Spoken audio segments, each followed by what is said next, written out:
ಮನೆಯಲ್ಲಿರುವ ಜನ ಬೀದಿಪಾಲು, ನದಿ ಮೊಸಳೆಗಳು ನಗರದ ಬೀದಿಪಾಲು. ಒಂದು ಕಡೆ ತೀವ್ರ ಹವಾಮಾನ ವೈಪರೀತ್ಯದಿಂದ ಇನ್ನಿಲ್ಲದಂತೆ ಮಳೆಯ ಆರ್ಭಟ, ಮನುಷ್ಯ ಪ್ರಕೃತಿ ಜೊತೆ ಮೆರೆದ ವಿಕೃತಿಗೆ ಅದು ಮುನಿಸಿರುವ ಘೋರ ಪರಿಣಾಮ. ಇನ್ನೊಂದು ಕಡೆ ದೇಶಕ್ಕೆ ಮಾಡೆಲ್ ಎಂದ ಮೂಲಭೂತ ಅಭಿವೃದ್ಧಿಯ ಬಂಡವಾಳ ಬಯಲು. ಇದೆಲ್ಲವೂ ಸೇರ್ಕೊಂಡು ಗುಜರಾತ್ ಜನತೆ ಹೈರಾಣಾಗಿದ್ದಾರೆ.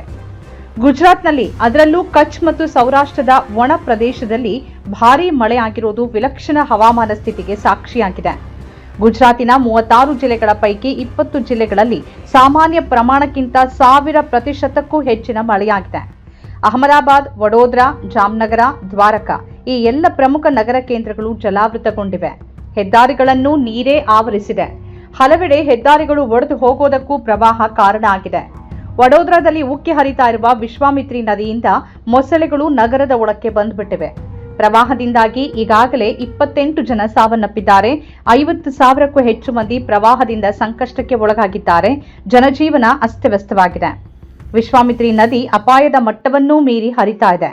ವಡೋದರಾ ನಗರಕ್ಕೆ ನಗರವೇ ಜಲಮಯವಾಗಿ ಬಿಟ್ಟಿದೆ. 5,000 ಜನ ಜೀವ ಉಳಿಸಿಕೊಳ್ಳೋಕೆ ಅಲ್ಲಿಂದ ಬೇರೆಡೆ ಹೋಗಿದ್ದಾರೆ.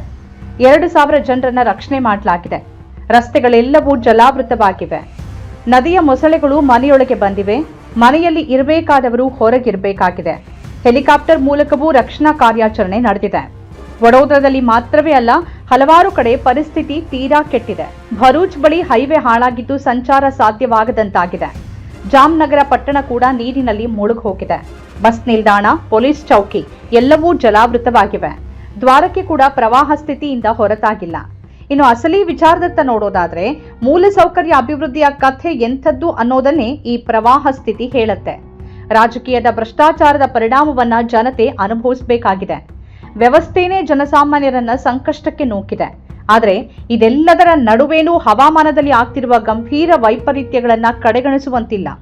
ವಿಲಕ್ಷಣ ಅಸ್ತವ್ಯಸ್ತತೆ ಹವಾಮಾನದಲ್ಲಿ ತಲೆದೋರ್ತಿದೆ ಅನ್ನೋದು ನಿಜ. ಈಗಾಗಲೇ ರೆಡ್, ಯೆಲ್ಲೋ ಅಲರ್ಟ್ ಘೋಷಣೆ ಮಾಡಲಾಗಿದೆ. ಹಾಗೆ ನೋಡಿದ್ರೆ ಗುಜರಾತಿನ ಹವಾಮಾನ ಶುಷ್ಕ ಹವೆಯ ವರ್ಗದಲ್ಲಿ ಬರುತ್ತೆ. ಜೂನ್ನಿಂದ ಸೆಪ್ಟೆಂಬರ್ ಮಳೆಯಾಗುವ ಸಮಯವಾಗಿದೆ. ನೈಋತ್ಯ ಮಾರುತಗಳು ಮಳೆ ತರುತ್ತೆ. ಕರಾವಳಿಯಲ್ಲಿ ವಾಯುಭಾರ ಕುಸಿತದ ಕಾರಣದಿಂದಾಗಿ ವಾಡಿಕೆಯನ್ನ ಮೀರಿದ ಅತಿವೃಷ್ಟಿ ಉಂಟಾಗಿದೆ. ದ್ವಾರಕಾ, ಜಾಮ್ನಗರ, ಪೋರ್ಬಂದರ್, ಜುನಾಗಢ್, ಮೋರ್ಬಿ, ರಾಜ್ಕೋಟ್ ಇಲ್ಲೆಲ್ಲ ಭಾರೀ ಮಳೆ ಸುರಿದಿದೆ. ಈವರೆಗೆ ಸಂಭವಿಸಿರುವ 28 ಸಾವುಗಳಿಗೆ ಭಾರೀ ಮಳೆ, ಭೂಕುಸಿತ ಕಾರಣ ಆಗಿದೆ. 50,000 ಜನರನ್ನ ಸ್ಥಳಾಂತರ ಮಾಡಲಾಗಿದೆ. ಹಿಂದೇನೂ ಪ್ರವಾಹ ಇರ್ತಾ ಇತ್ತು, ಆದರೆ ಇಂತಹ ದೊಡ್ಡ ಮಟ್ಟದಲ್ಲಿ ನೀರು ಆವರಿಸಿಕೊಂಡಿರೋದನ್ನ ಇದೇ ಮೊದಲ ಬಾರಿ ನೋಡ್ತಿರೋದಾಗಿ ಜನ ಹೇಳ್ತಿದ್ದಾರೆ. ನೀರು ಇದ್ದಕ್ಕಿದ್ದಂತೆ ನುಗ್ಗುತ್ತಿರುವ ಸನ್ನಿವೇಶವನ್ನ ಅವರು ಮೊದಲ ಬಾರಿಗೆ ನೋಡ್ತಿದ್ದಾರೆ. ಎಷ್ಟೋ ಜನ ಮನೆಗೆ ಬೀಗ ಹಾಕಿ ಹೊರಟು ಹೋಗಿದ್ದಾರೆ. ಈಗ ಇತರರು ಹೋಗ್ಬೇಕು ಅಂತ ಅಂದುಕೊಂಡ್ರೂ ಹೊರಗೆ ಹೋಗೋಕೆ ದಾರಿನೇ ಇಲ್ಲವಾಗಿದೆ. ದೇಶದಲ್ಲೇ ಕಂಡರಿಯದಷ್ಟು ಹೆಚ್ಚು ಮಳೆ ಸಂಭವಿಸಿದೆ. ಗುಜರಾತ್ನ ವಿಪತ್ತು ನಿರ್ವಹಣಾ ಸಂಸ್ಥೆಯ ಸಂಶೋಧನಾ ವರದಿ ಪ್ರಕಾರ ಕಳೆದ ಕೆಲ ವರ್ಷಗಳಿಂದ ಗುಜರಾತ್ನಲ್ಲಿ ಸಿಕ್ಕಾಪಟ್ಟೆ ಮಳೆಯಾಗುವ ಮತ್ತು ಬಹಳ ಸಮಯದವರೆಗೆ ಮಳೆಯೇ ಇಲ್ಲವಾಗುವ ವಿಲಕ್ಷಣ ಹವಾಮಾನ ವೈಪರೀತ್ಯ ತಲೆದೋರಿದೆ.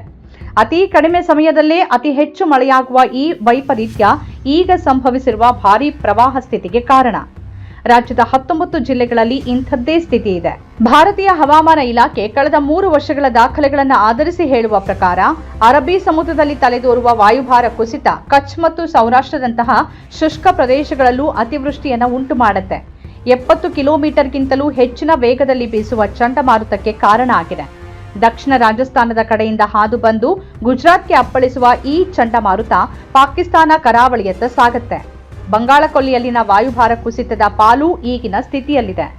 ಆದರೆ ವಾಯುಭಾರ ಕುಸಿತದಿಂದ ಈ ಪ್ರಮಾಣದಲ್ಲಿ ಮಳೆಯಾಗಿರೋದು ಅಪರೂಪದ ವಿದ್ಯಮಾನ. ಡೌನ್ ಟು ಅರ್ತ್ ವರದಿ ಪ್ರಕಾರ ಕಳೆದ 10 ವರ್ಷಗಳಲ್ಲಿ ಇಂತಹ ಸ್ಥಿತಿ ಇಡೀ ದೇಶದಲ್ಲಿ 6 ಬಾರಿಯಷ್ಟೇ ಕಂಡಿದೆ. ಗುಜರಾತ್ನಲ್ಲಿ ಆಗಿರುವ ಮಳೆ ಸಾಧಾರಣಕ್ಕಿಂತ 1000% ಹೆಚ್ಚಾಗಿದೆ. ಸೌರಾಷ್ಟ್ರ ಮತ್ತು ಕಚ್ನಲ್ಲಿ ಆಗಿರುವ ಮಳೆ ಸಾಧಾರಣಕ್ಕಿಂತ 3800% ಹೆಚ್ಚಾಗಿದೆ.